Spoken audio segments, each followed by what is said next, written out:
Greetings and salutations. Happy Valentine's Day again. I'm Mark Halperin, reporting from Valentine's Day Command Center in New York City, where I've been monitoring Valentine's Day content from around the country today. And there's a clear winner. Number 11, please. White House Press Secretary Caroline Leavitt, a relatively new young mom, posted two pictures today on her social media accounts of her and her baby. And yes, it was very popular. Put those full, leave them up, just toggle back and forth. Take me off the screen. I shouldn't be here because you just want to see these babies. This baby. All right, there you go. Number one and number two. You can see why that broke the internet. Good night, everybody. Thanks for watching. Have a great Valentine's Day. Just kidding. We're not going to top that, Caroline Leavitt. And I'll say, if this were a Democratic press secretary, these would be on the front page of the Washington Post tomorrow. Let's see where this picture goes besides conservative social media. All right. Lots of news to cover. Another big eventful day, particularly in Washington, where President Trump made a lot of news, par usual, and over in Europe, where the vice president and other American officials had all sorts of public and private events with various European officials, including a Vance Zelensky meeting. So we'll talk about all that, show you some great video from the day, again, from Vance and from Musk and from Trump. And then we'll take your questions. And if you've been on the platform this week, you know we've had a lot of new people, and I see some new people on here tonight. If you're new to the platform here on Two Way, please raise your hand and get part of the conversation. Comment, statement, as long as you extend the presumption of grace to all and reflect our ethos of peace, love, and understanding, you can talk about whatever you want. If you're watching on X or YouTube, happy Valentine's Day. Please don't put smack in the chat. I was talking to my colleagues today about the chat, and they were telling me about some of the stuff you guys put in the chat. Because remember, I don't read it. Man, some of you are just scatologically negative. Don't put that stuff in the chat. Keep it to yourself. Constructive, spirited conversation is right in line with what we do here, but not negative personal attacks. Except maybe on me. That's probably fair game, but nobody else. Keep them out of the chat. Thank you for that. All right. And now the news. As I said, the vice president met with President Zelensky in Europe today at the Munich Security Conference. Europeans are still rattled, shaken, spooked, unsettled by the vice president's emphasis on the appreciation for free speech and populist movements and shutting down immigration, as opposed to talking about what they usually talk about at the Munich Security Conference, which is the nuts and bolts of defense spending and force status of forces and everything else. So Europe is still a little bit on edge there. Let's listen to the vice president talking about free speech. Number 9, please. And expressing opinions isn't election interference. Even when people express views outside your own country, and even when those people are very influential. And trust me, I say this with all humor, if American democracy can survive 10 years of Greta Thunberg scolding, you guys can survive a few months of Elon Musk. But what no democracy, American, German, or European, will survive is telling millions of voters that their thoughts and concerns, their aspirations, their pleas for relief are invalid or unworthy of even being considered. So my best JD Vance line of all time, which I repeat on a regular basis because it's so damn good, is he speaks fluent MAGA with a suburban accent.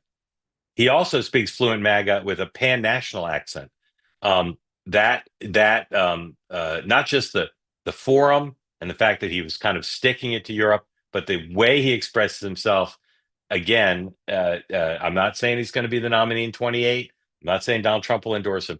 I am saying that, as Tucker Carlson and Don Jr. had suggested when they strongly made the case to Donald Trump that he should pick Vance as his running mate, this guy is the ideological heir in a more robustly intellectual way to Donald Trump than anybody else in the party. It's quite something. And of course, to the extent he has rivals for that title, now that he's the vice president, it is his purview.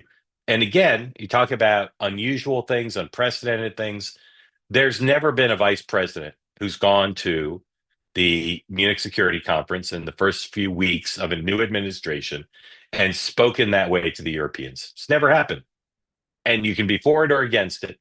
But I will say again, tens of millions of Americans do not like the traditional posture towards Europe, particularly regarding spending for defense, particularly regarding some of their woke sensibilities. And the vice president is giving voice to that MAGA point of view. All right, let's listen to a little bit more Vance here, number 8, talking about migration.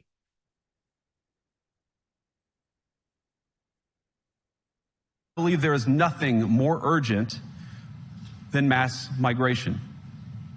Today, almost 1 in 5 people living in this country moved here from abroad. That is, of course, an all-time high. It's a similar number, by the way, in the United States, also an all-time high. The number of immigrants who entered the EU from non-EU countries doubled between 2021 and 2022 alone, and of course, it's gotten much higher since. And we know this situation, it didn't materialize in a vacuum.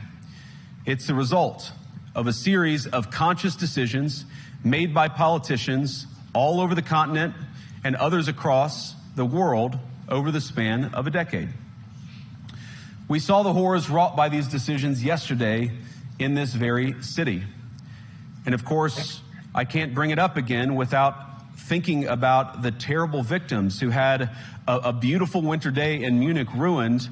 Our thoughts and prayers are with them and will remain with them.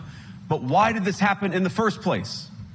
It's a terrible story, but it's one we've heard way too many times in Europe and unfortunately too many times in the United States as well. An asylum seeker, often a young man in his mid-20s, already known to police, rams a car into a crowd and shatters a community. How many times must we suffer these appalling setbacks before we change course and take our shared civilization in a new direction? No voter on this continent went to the ballot box to open the floodgates to millions of unvetted immigrants. All right, I'll just say this. Try to choose my words carefully here. I'll say again, I'm not saying he's definitely going to be the nominee or that Donald Trump will endorse him, but that guy is already using the vice presidential platform to a degree to which, Gore at times, Cheney at times, but he has found his voice 3 weeks in, and again, he is confident. He is a brilliant guy, and he understands the language of the movement that he is now a central part of. So I just think it's imponderable where this will lead, but it's quite striking. All right, Donald Trump talked about Ukraine today, number 5, Sam, and he did what he typically does, which drives a lot of people crazy and makes people suspicious about his closeness to Putin. Asked again during a photo op at the White House, who's to blame for the war in Ukraine? Roll, please. Ukraine as well. Yesterday you mentioned that you thought Ukraine's NATO aspirations were one of the main reasons that the war broke out. Who do you blame for the war, Ukraine or Russia? Well, I think that there were a lot of people to blame. All I can say is very simply, if I were president, that war would never have happened. And you know what?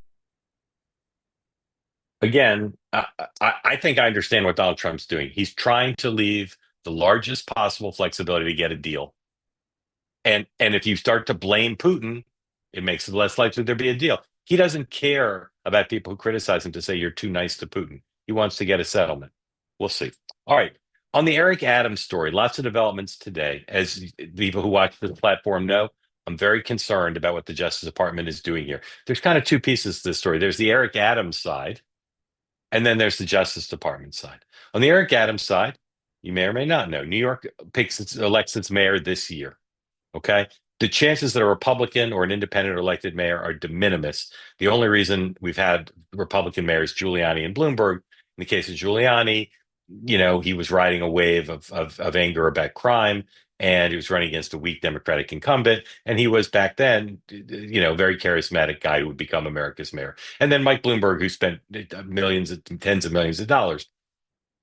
Eric Adams is his poll standing is ridiculous. Not primarily, I think, because of the indictment by the Justice Department, because he's been a horrible mayor, worse mayor than Bill de Blasio.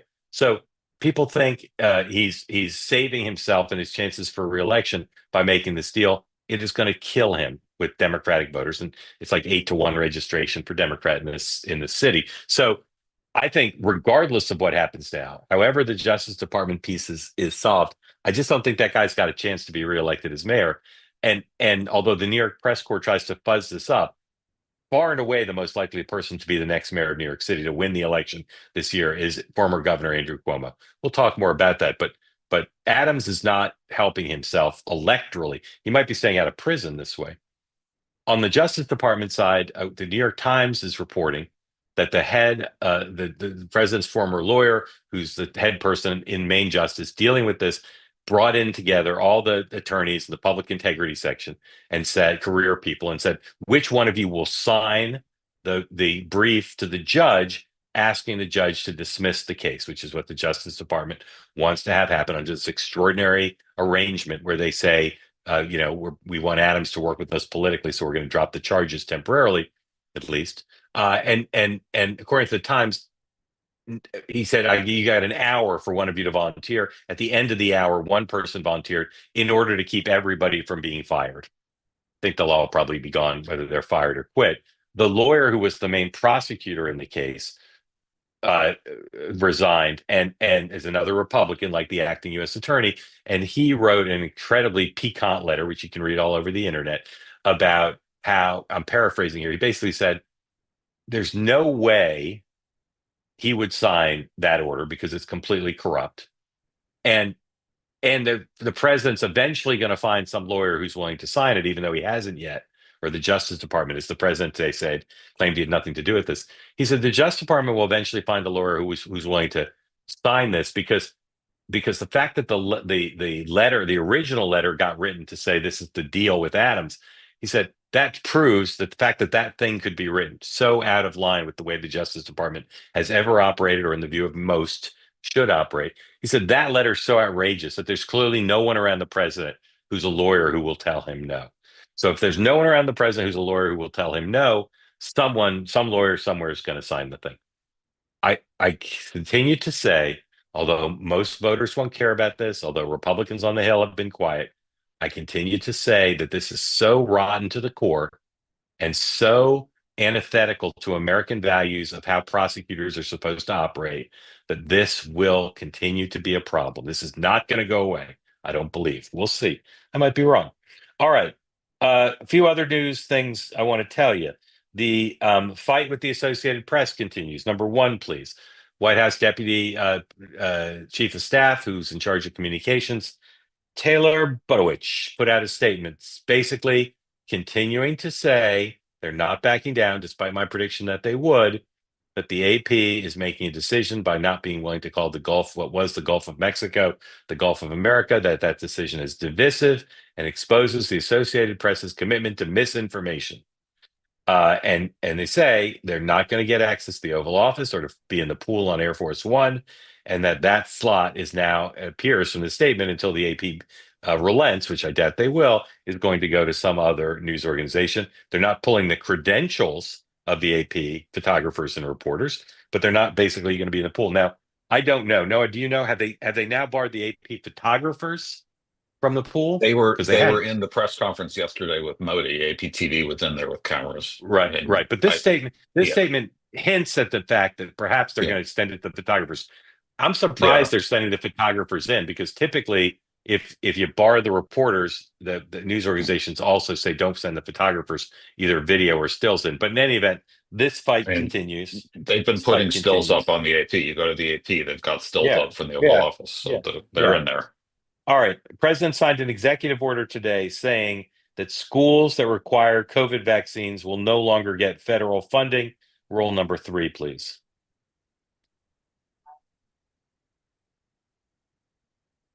COVID and schools, Lindsay? Yep. So this first executive order, it prohibits federal funding for COVID-19 mandates, vaccine mandates in schools.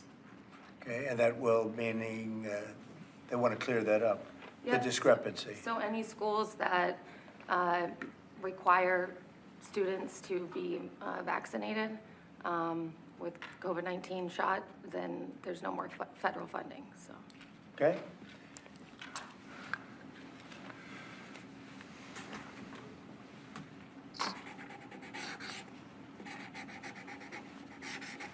I think at some point he'll probably auction off the slot, the highest bidder, of who gets to stand with Okay. him and Solves that problem. narrate the executive orders, because that's a star role. Yes, it'll go through the Department of Education. Okay. Thanks. All right, a couple other things. President today ended restrictions on faucets and showers. This is irresistible. Play number 7, please.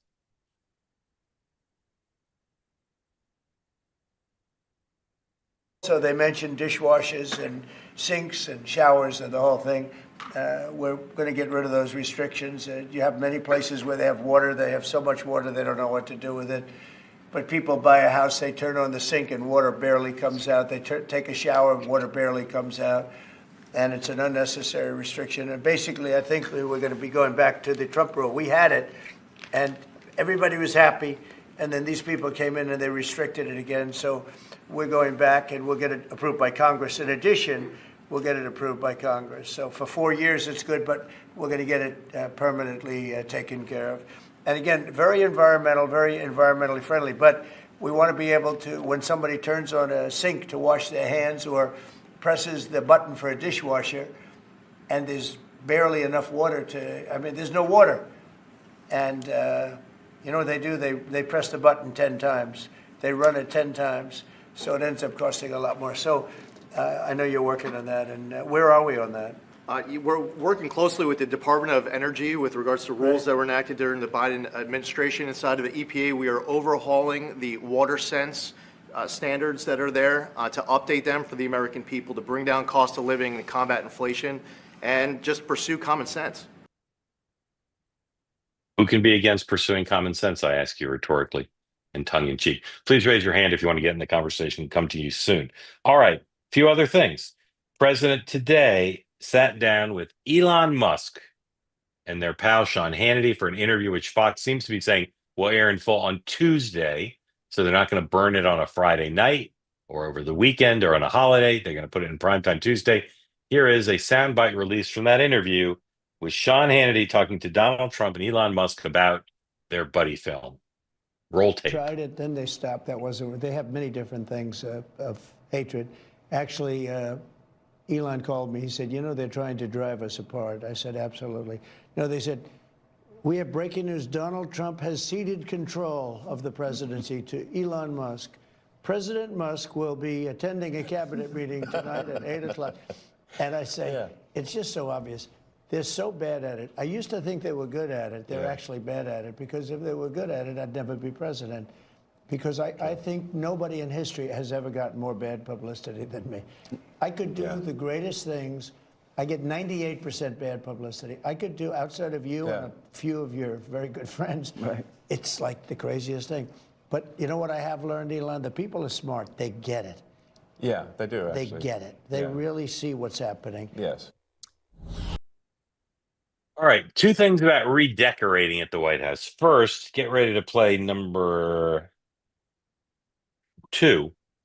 Don't play it yet. So the New York Times is reporting, this is catnip for Trump haters, that the president wants to pave over the grass in the Oval Office, not the Oval Office, the Rose Garden, leave the rose bushes up, but pave it over so it's like the patio at Mar-a-Lago, and have different surfaces so they could have dancing and, who knows, buffets. I don't know what he wants to do. But obviously there are going to be people who freak out over this. It's sacrilegious to get rid of the grass there. And then the other thing is, the White House posted this video of the redecorated Oval Office. Watch closely at the beginning to see one of the items on display in Donald Trump's Oval Office. Number 2, please. See right there. The New York Post cover with the mugshot. That's classy. It doesn't look particularly well framed to me, but play it again, Sam. Ah, played it for him. You can play it for me. Watch this again. There. Just freeze it. Freeze it right there. I don't know. There's a lot of glare there. I don't know. For some reason, that seems cheaply framed. Anyway, so those two things. All right. Let me just make sure I covered everything I wanted to cover. Schools, Ukraine, don't care about that. Covered that, covered that, covered that, covered that. All right. Last thing I'll say, and then we'll go to your questions. And again, please, if you want to raise your hand. Last thing I'll say is that uh, we've talked all week about Democrats are not doing particularly well. Talked about how Trump seems to be doing well, but there's lots of peril ahead for him. I will say, in dealing with the Trump world, there's a lot of confidence right now. They know there's rough things coming. They know stuff can go wrong, but the mismatch of between Trump's capacity and his team's capacity to drive a message, to intimidate, to do unorthodox things and not pay a price for it, they're feeling pretty good. I have to say, they're confident that they can deal with a lot of problems, and we'll see. Holiday weekend, and everybody will be back at it on Tuesday, but we'll be on Monday. But all right, let's go to your questions again. As you come in, tell folks who don't know where you are, who you're wearing, what kind of food your baby eats, if you happen to be Mitchell, and what's on your mind. Mitchell, welcome and thank you for joining. Thank you, Mark. First How time. old's that? How old's that baby? This baby is coming up on 1 year and 2 weeks. So she'll Super. be 1 year old on the last She, day of February here. she is a super cutie. Yeah. Isabel. Well, Isabel. Isabel, I'm an expert on cute babies, and I can tell you, you are in the top percentile. Yeah, Just there you go. adorable. There Welcome. you And go. is she your only? Nope, she's the youngest of three. I got a Youngest of 2-year-old three. and a 4-year-old downstairs as well. All right. All right. Well, Isabel, we're delighted to have you here. I hope we don't bother you with our discussions. Mitchell, I see you say you're a government resigner. Where do you live? I live in Papillion, Nebraska, just south of Omaha. And did you until recently work for the federal government? So, well, still am right now as Yeah. waiting on a response to the deferred resignation that I put in. Uh-huh. But yes, I am What part of the government do you work for? DOD. I work at Offutt Air Force Base. Uh-huh. And how long have you been doing that? So, did an initial stint there for 9 months. Worked for a government contractor for a few years, and then I'm back. I've worked for a little over 2 years in my current role. Are you a civilian? I'm a civilian. Yep, And have you ever served in the military? I have not. Nope. And what kind of stuff do you do for the government? So I work at Stratcom, looking at future acquisition stuff. Yeah. And why are you taking the buyout? So it's an opportunity. I see it as an opportunity. I've always from ever since I was a kid wanted to be engineer, potentially wanted to work in defense contracting, help our military, have family that served. And that was going to be a way I contributed. Wanted to be a part and try to address the swamp, if you will, from inside. I very much am in line with MAGA in that sense. And ultimately just so frustrated with the bureaucracy, working in the bureaucracy of even Yeah. the DOD. Yeah. And this is an opportunity to go find a job, doing something in the private world or nonprofit, actually considering doing something for the faith and just making a massive career change. So this is an opportunity to have financial security for my family, but also trying to go find something else. Yeah. How do you feel about the way the president and his advisors have talked about the federal workforce? So, obviously they're painting with a broad brush. They're being very general and they're being very negative towards it. I think that the amount that they have been burned, particularly there in the first 4 years, Trump probably starts off with a negative view of the government employees. And I would say within the workforce that I've worked for over the roughly 3 years I've been in the federal service, he's not wrong on many occasions. The general perspective is people are entitled to the position. The leaders that will have to be either reelected or even military people. They'll cycle through, and the civil servants will be there forever. That's the general perspective. Now, obviously, that does not apply to every person, and I work with great people, and there are great civil servants. My father-in-law has worked for decades in the role, and has done great things for across multiple administrations, and nonpartisan. But Are you there's in? absolutely a good portion that is totally bent against enacting, and even these first 3 weeks have been uh, massive, and examples of that, where people are just refusing to abide by what the new administration wants to do. Yeah. Are you a Nebraskan? I actually was born and raised across the river in Iowa, so Southwest Iowa. Got I it. had to deal with all the Cornhuskers growing up, and Yeah. now I'm among them. Yes. Yeah. Um, it, and your whole time in government service has been at the base? Yes. Yep. 9 months And an initial stint, and then back for and 2 months. and are you in the office 5 days a week? I am. Yep. And is that true of your colleagues?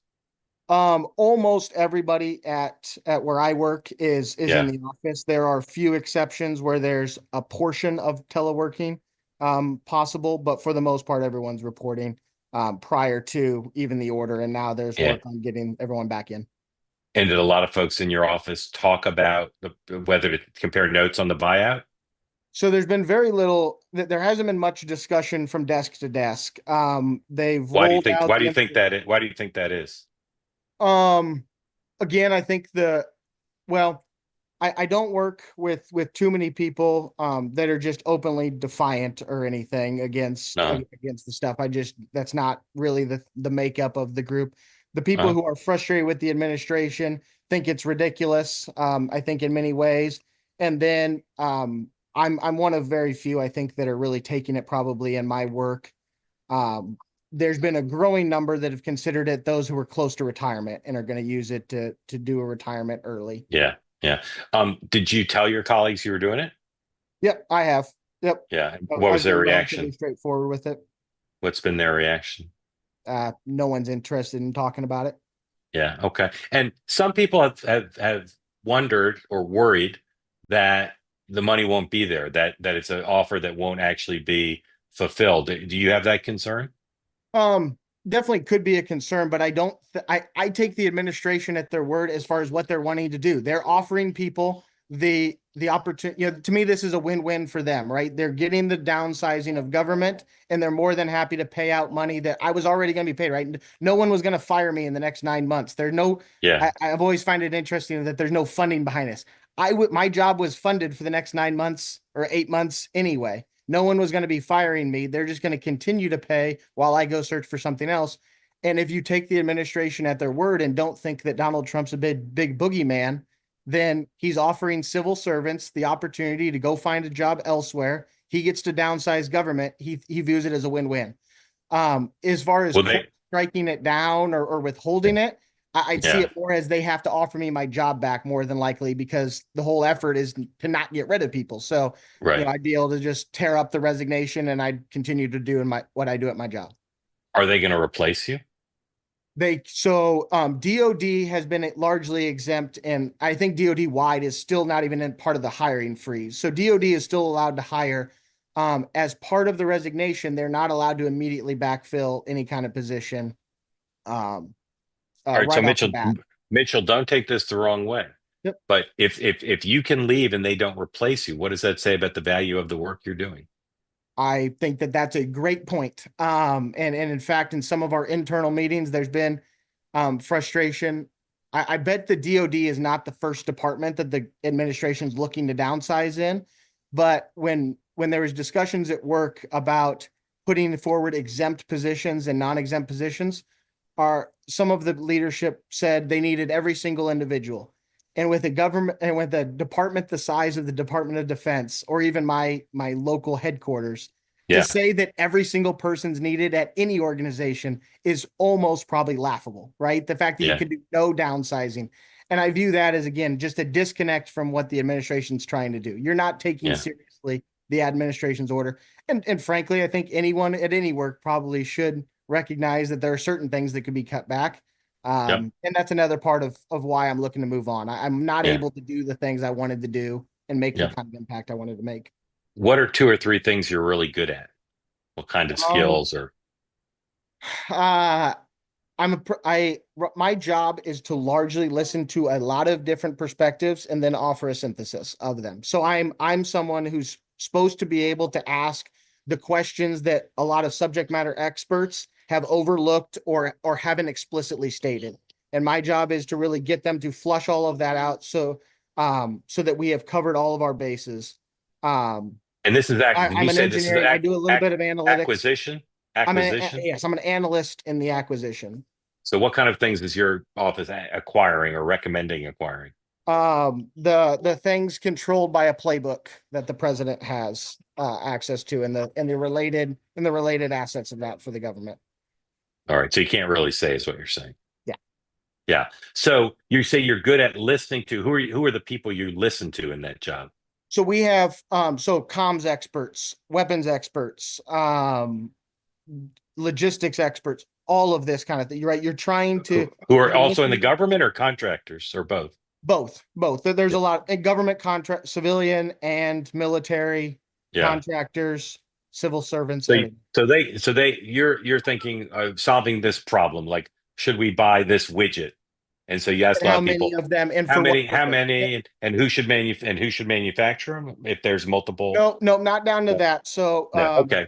as So a so so the Pentagon's been buying 10 widget Bs a year, and now the question is, should we still buy 10 widget Bs Yep. next year? And what are we using for and all that? So people have been putting in the chat. I never read the chat, but occasionally I glance at it.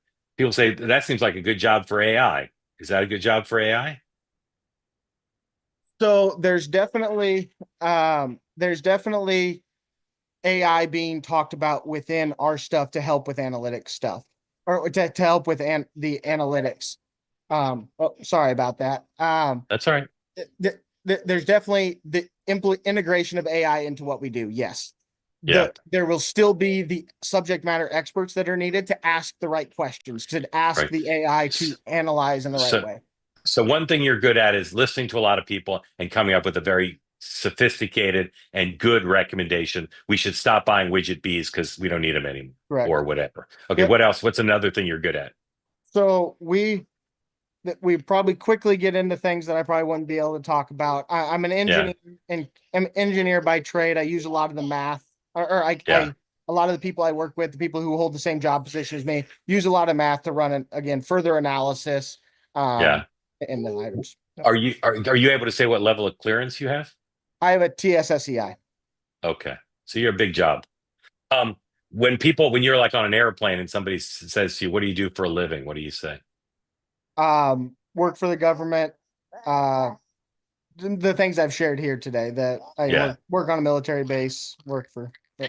Explain to people what your level of security clearance means, because I see in the chat. I never read the chat, but I glance at it. What is your level? What does that mean? So TSSCI is the highest security clearance there is in the United States government. Now, that does not mean I have access to any document ever. That's not even close to what that means. But it means that I can. I am at the highest level of clearance to be open to, if needed, on a need to know, be read in all kinds of things. All right. I could talk to you all night, and I know some people are enjoying it. I can read the room, but let me ask you one more question, and then if you want to raise anything, I'd like you to. And very grateful to you, and not only for the conversation, but your daughter is so cute. I'm enjoying it immensely watching her play.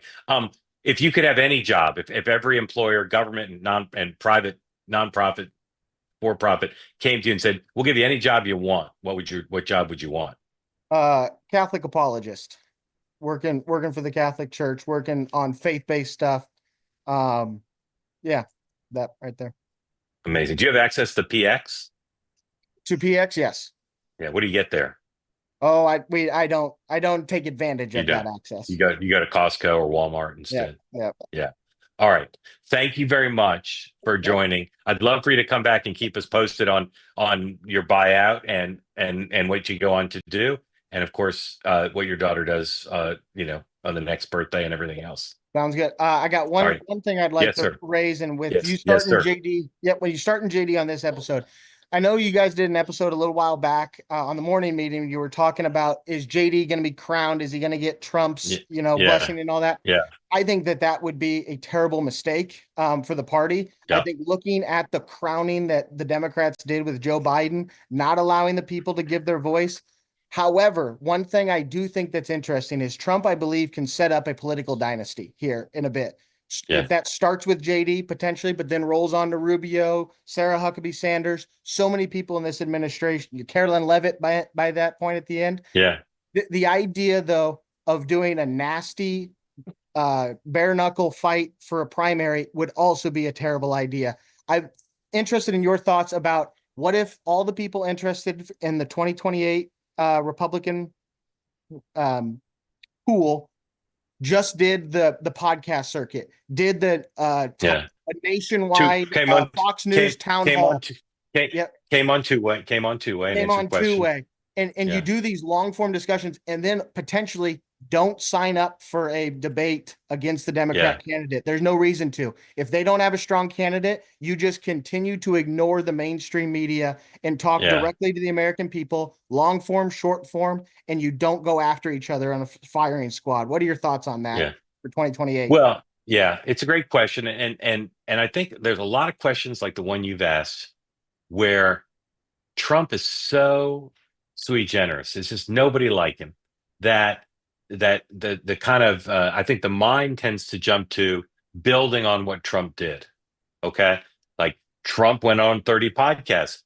JD Vance is one of the few people who can go on 30 podcasts. Maybe Ted Cruz too, but a lot of these men and women can't do that, right? So, and a lot of them can't take the scrutiny Trump takes. You go to the spouses of most people thinking of running for president. Okay, you go to them and say, in the course of your spouse's candidacy, they are going to be accused by a porn star of having an extramarital affair.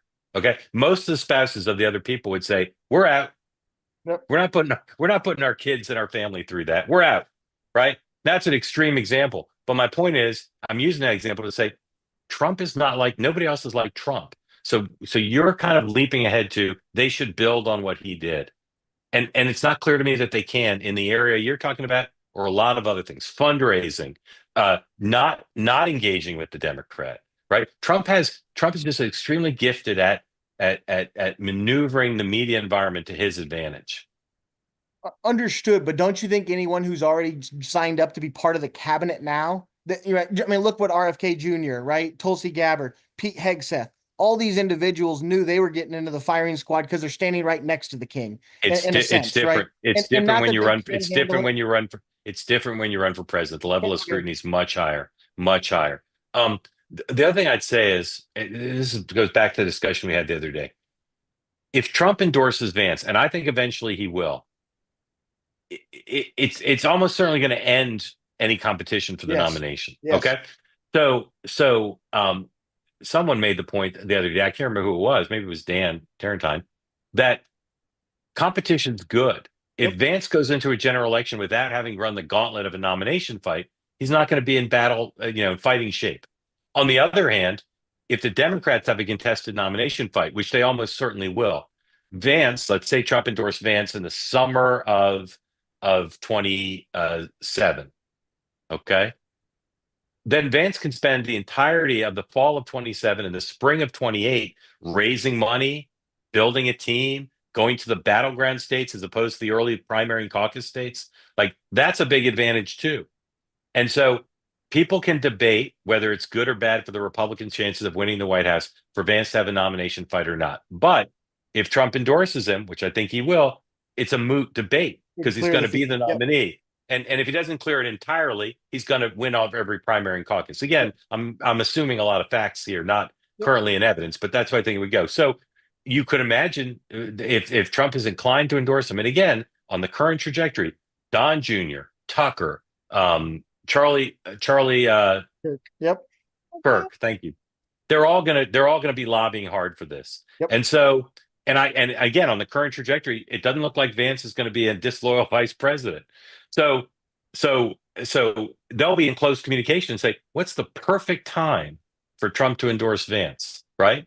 Maybe it isn't the summer, maybe it's the fall, whatever. But these other folks are going to look at it. You know, your Ted Cruz's, et cetera, are going to look at it. And as long as Vance isn't announced or endorsed, they're going to start getting ahead of steam, which argues again for earlier. If Trump's like, I'm going to pick this guy, pick him earlier, clear the field, let him use the advantages of early.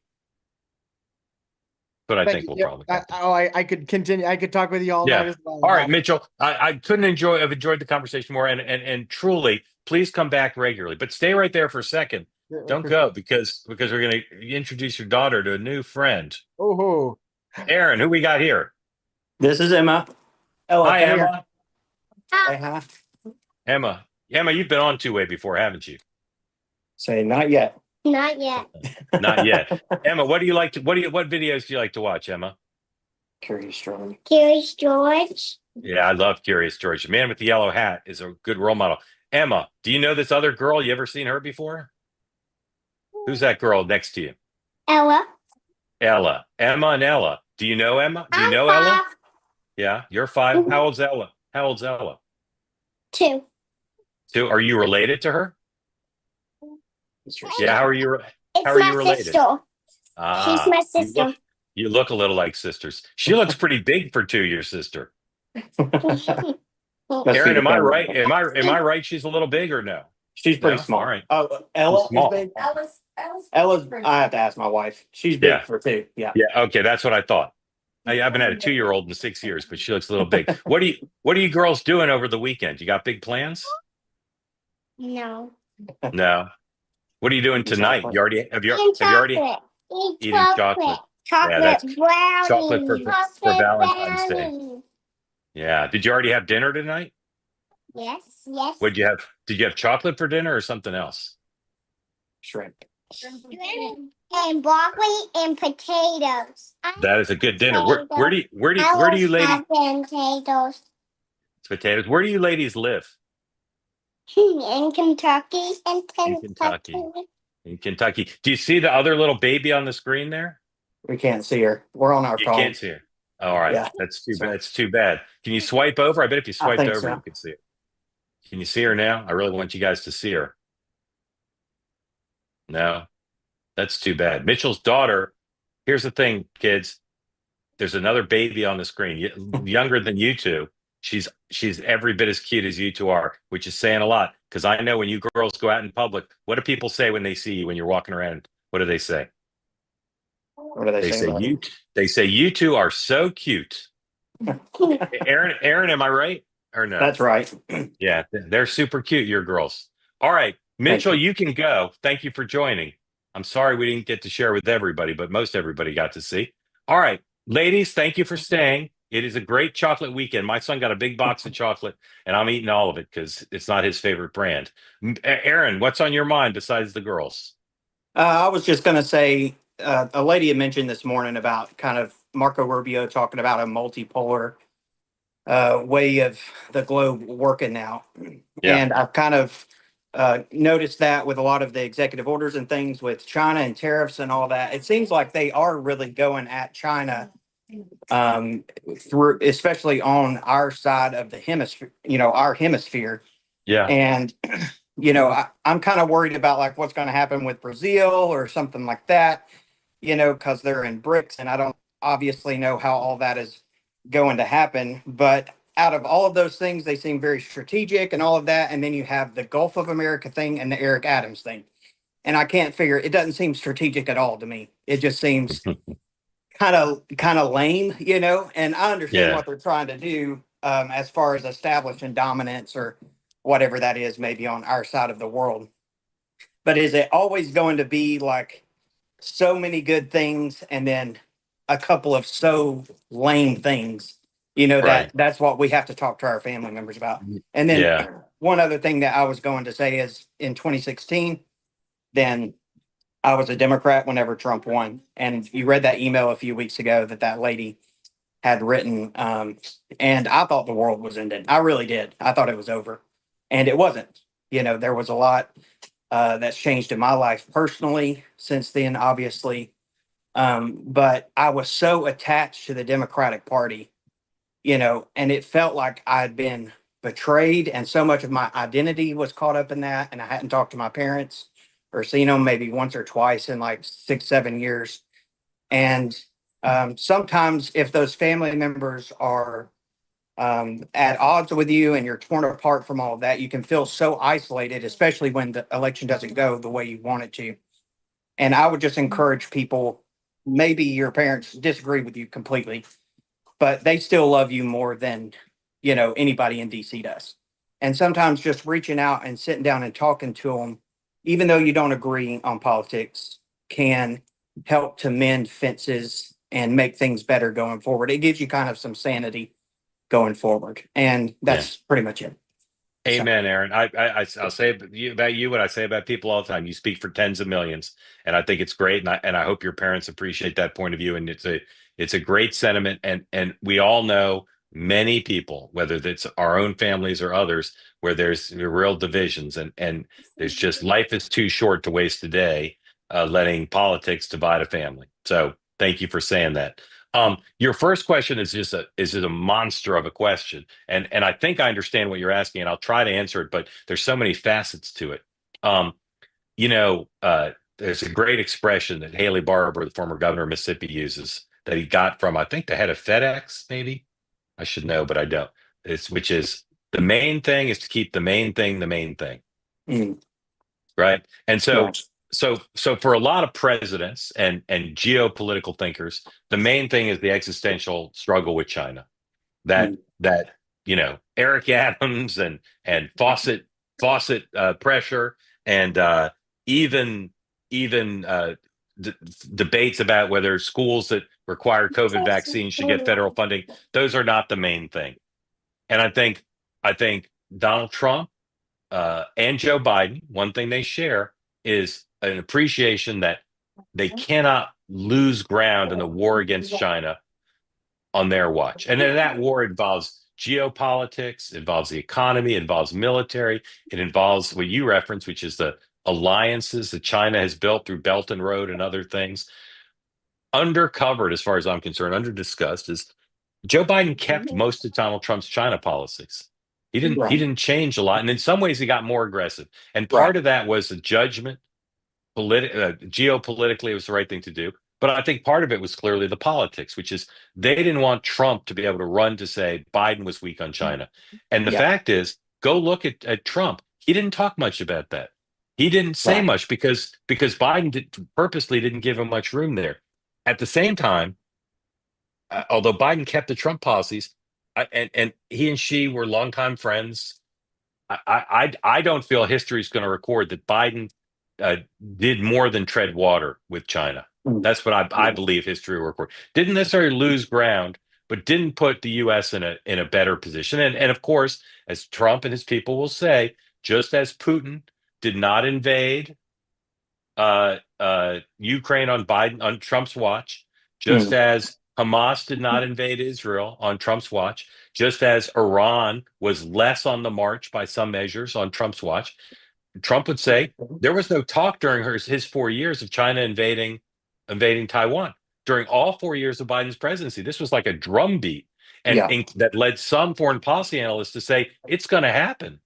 So I think that Trump thinks a lot about China, but I also think that the reason it hasn't been emphasized early in the administration is he's playing a longer game there. He's trying to deal with some other issues, placehold with Xi a little bit, and confront them a little further down the road. And I think Congress, which has this bipartisan coalition of trying to stand up to China, particularly on the economy and spying and things like that, I think Biden failed to get big anti-China bills out of Congress. Got some smaller ones, particularly related to the economy and semiconductors, but no big national consensus on spying and on defense. Now, the TikTok thing is a big issue, but he kind of punted that. So the answer to at least part of your question, because again, you asked a big question, is I think that the National Security Advisor, Mr. Waltz, the Secretary of State, Mr. Rubio,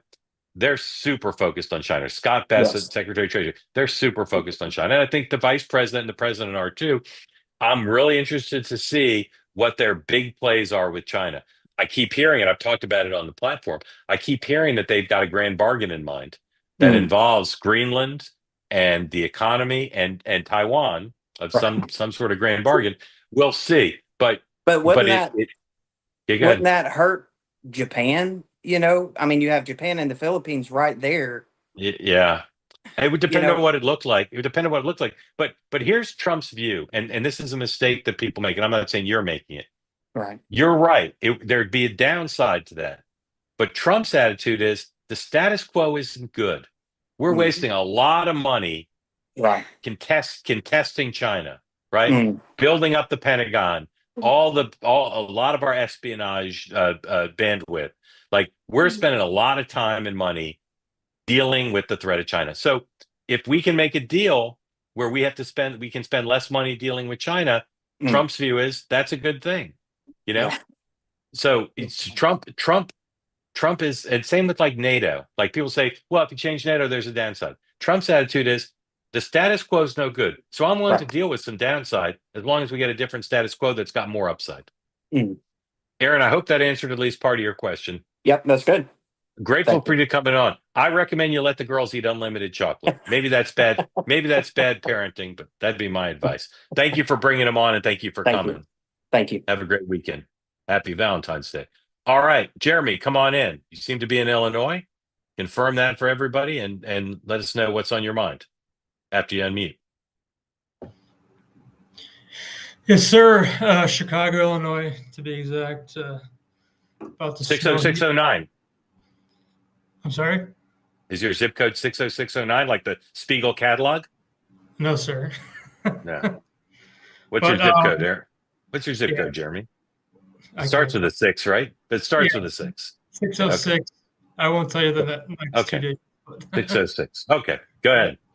Well, I just want to carry on about the China discussion. It seems like that's going to be more coming up closer than you think because of the TikTok issue. Don't you think? I think that was like a 90-day extension. So I think we're going to be hearing more about China closer than we expect. So for sure, but you can do a TikTok.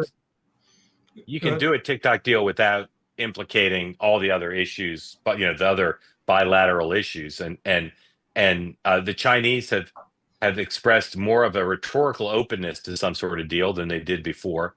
So you're right that China's going to have to come back. Now, Trump could just get or invent an extension, but I don't think the TikTok deal will necessarily be a moment in which there's broader engagement. Could be, but I don't think it's necessarily true. You think it's more of like a smaller issue than the global one? I mean, it's some app where people watch each other dance. Yeah. I'm being a little facetious, but I mean, it's got nothing to do with Taiwan or semiconductors or tariffs or the fight for Latin America and Africa. So my hunch is it'll be settled without a big deal. But as I said the other day, there's all these rumors that it's going to be part of a big deal involving Greenland and Taiwan and tariffs. That would be a grand bargain, and I guess I can't rule that out. But I just don't think that's going to be ripe by the time they have to, as you said, meet the deadline for TikTok. Got it. We'll see. Do you use TikTok? I do. Yep. Yeah. What do you use it for? Watching people dance in their living room? No, just mostly for like the news. It's easier to get like news clips and just like a quick 30-second like Oval Office instead of watching the 30-minute Oval Office news conference with President Trump. It's just shorter clips. We got to get on TikTok. We got two ways. Got to get on TikTok. We're behind the curve on that. How'd you find out about Two Way? First on YouTube, and then I follow Sean Spicer on X. So we just for the record, we call him Mr. Sean Spicer. Mr. Sean Spicer. Going to show a proper level of deference. Jeremy, happy Valentine's Day. Thank you for joining. I love the hat. Thank you. Appreciate it. Have a great day. I should probably have a hat like that, but I don't. All right. Let's do double Toms. Double Tom. Tom Fitzgibbon, Tom Isaacson. You guys probably know each other, right? Because you're both named Tom. No. Surprising. All right, Tom Fitzgibbon, where are you? Tell folks who don't know where you are. I'm in Chicago. Yeah, you're also in Chicago. Tom Isaacson, Yep. tell folks who don't know where you are. Eastern Oregon. Eastern Oregon. All right, and you guys swear you've never met? Nope. Not yet. Not till now. Little suspicious. All right, Tom F. in Chicago. You first. What's on your mind, sir? Yeah, I want to talk about Dodge and the Democrats. And my question is that wouldn't it be helpful to maybe embrace some of these ridiculous things that are being identified? I mean, it's all like, you see some of like the drag theaters, or I can't remember what it was, but there was like 2 million for this, 75,000 for that. I mean, some of this stuff, even for a sane person, is just kind of ridiculous. Yeah. And I don't know if it's pride or what, but it just seems a stubbornness. Yeah. Tom Isaacson, why won't Democrats say some of this stuff is wasteful? Say Trump's right. We should be cutting this. What do you think?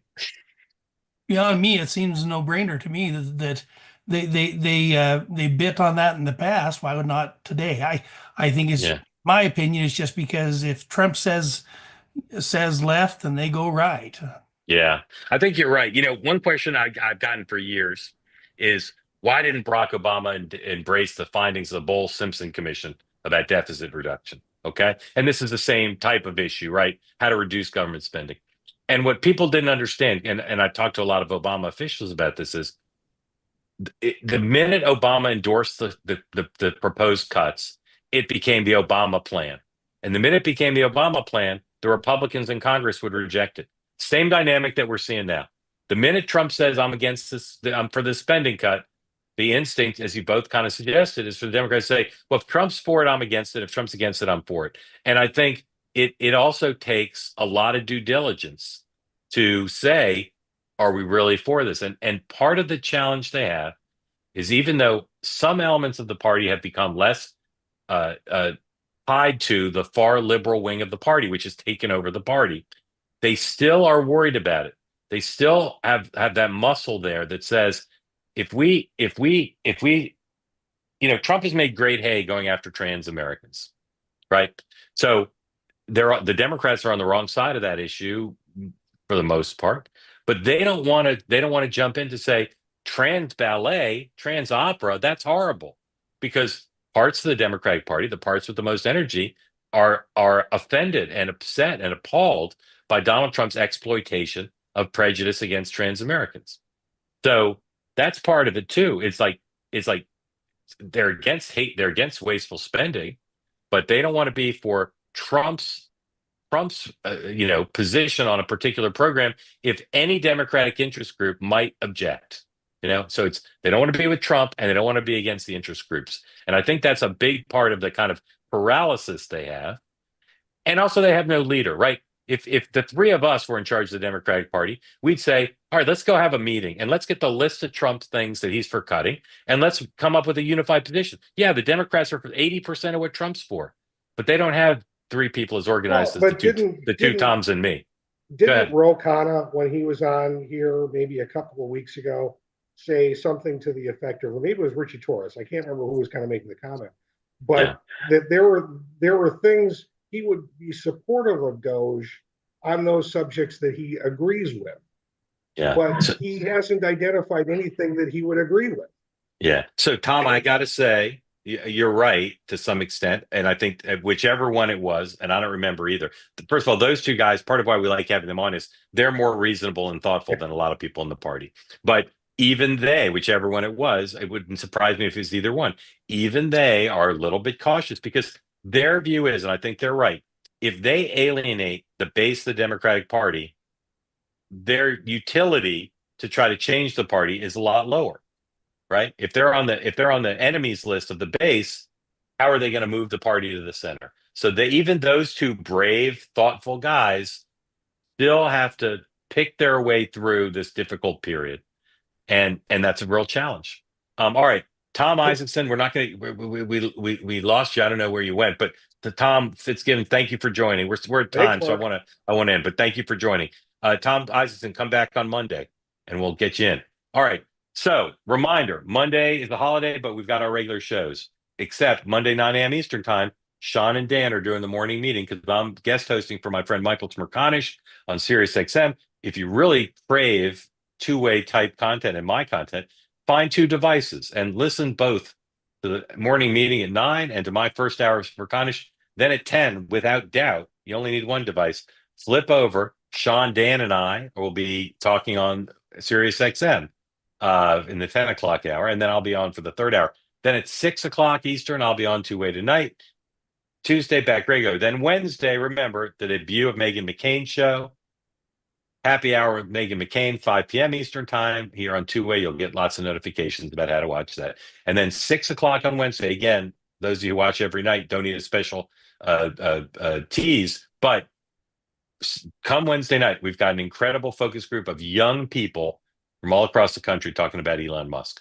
Couldn't be more grateful to you of being part of the two-way community. Thanks for everybody asking questions. Particularly enjoyed the young ladies and their participation, however chocolate-based it was. Happy Valentine's Day. Have a great weekend. Have a great President's Day weekend. And I will see you Monday morning, 9 a.m. I won't. Take it all back. Sean and Dan will see you Monday morning, 9 a.m. I'll see you on Michael's show, and then I'll see you at 6 o'clock Monday night. Thank you, everybody.